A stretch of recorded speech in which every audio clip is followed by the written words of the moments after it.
Good morning అండి. Happy Sunday. Welcome to ఎంఆర్స్ food stories. నా పేరు రాజేశ్వరి.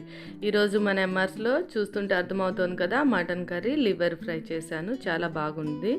మీరు కూడా ట్రై చేసేయండి. ముందుగా 1 kg మటన్ని ఇలా బాగా కడిగి పక్కన పెట్టుకోవాలి. ఇప్పుడు చూపిస్తున్నాను కదా, ఇవన్నీ రెడీ చేసి పెట్టుకోండి. 4 లవంగ, 2 దాల్చిని, కొంచెం కొబ్బరి, అల్లం, వెల్లుల్లి అండి. వెల్లుల్లి మొత్తం అంతా కట్ చేయలేదు, హాఫ్ వెల్లుల్లి సరిపోతుంది. కొంచెం అల్లం, ఒక టొమాటో, అలాగే 2 ఉల్లిపాయ కట్ చేసి పెట్టుకోవాలి. మిక్సీ జార్ తీసుకొని చూపిస్తున్న మసాలాలన్నీ ఇందులోకి వేసేసుకోవటమే. చూడండి, అల్లం, వెల్లుల్లి, అలాగే మీకు ఒకవేళ గ్రైండ్ కాకపోతే ముందుగానే కొబ్బరి వేసి 2 సార్లు పల్స్ ఇచ్చేసి ఇవన్నీ వేసేసుకోండి. నాకైతే గ్రైండ్ అవుతుందని మొత్తం ఒకేసారి వేస్తున్నాను.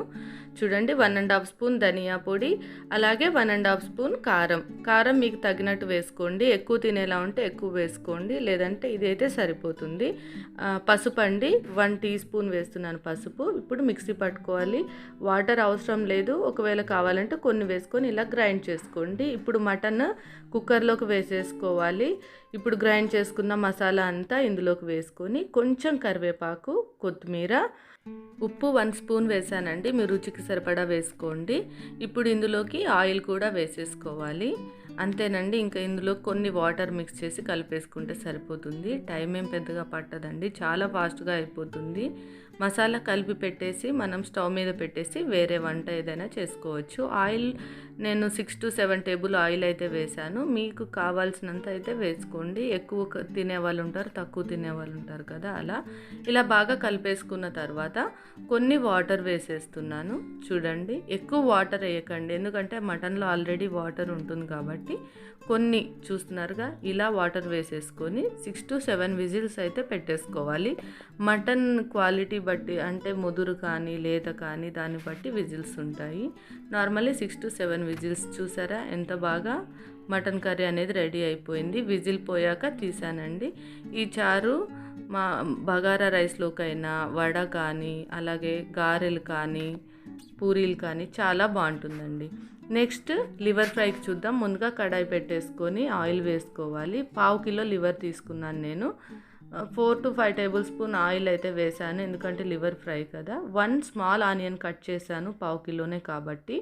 అలాగే కొంచెం జింజర్ పేస్ట్ కూడా వేసేసుకోండి. అల్లం వెల్లుల్లి పేస్ట్ ఆనియన్ వేగాక కొంచెం వేసేసుకొని కలిపేసుకొని పసుపు వేసాను.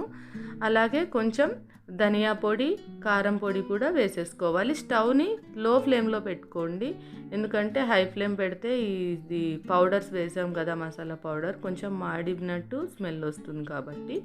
ఇప్పుడు ఇవి ఒకసారి కలిపేసుకున్నాక లివర్ వేసేసుకొని బాగా కలుపుకోవాలి.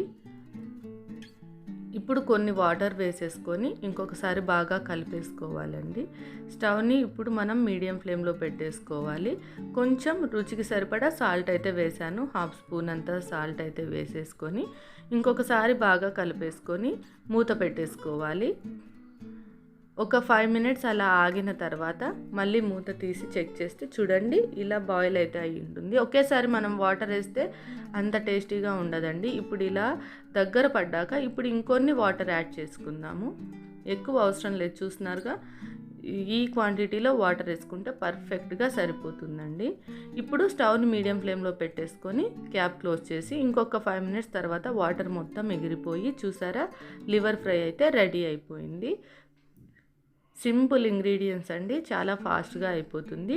ఇప్పుడు కొంచెం గరం మసాలా వేసుకోండి. స్టవ్ని లో ఫ్లేమ్లోకి టర్న్ చేసేసుకొని గరం మసాలా 1/2 స్పూన్, అలాగే కరివేపాకు, కొంచెం కొత్తిమీర కూడా వేసుకోండి. మీ టేస్ట్కి సరిపడా అయితే గరం మసాలా తక్కువే వేయండి, ఎక్కువ వేయద్దు ఆ ఫ్లేవర్. సో ఇప్పుడు కొత్తిమీర కూడా వేసేసుకున్నాం కదా. సాల్ట్ అయిందో లేదో చెక్ చేసుకోండి. ఈ స్టేజ్లో మళ్ళీ సాల్ట్ తక్కువ ఉంటే వేసేసుకోవచ్చు. అంతేనండి, లివర్ ఫ్రై రెడీ. నచ్చితే మన ఛానల్ని లైక్ చేసి సబ్స్క్రైబ్ చేయండి. Thank you for watching.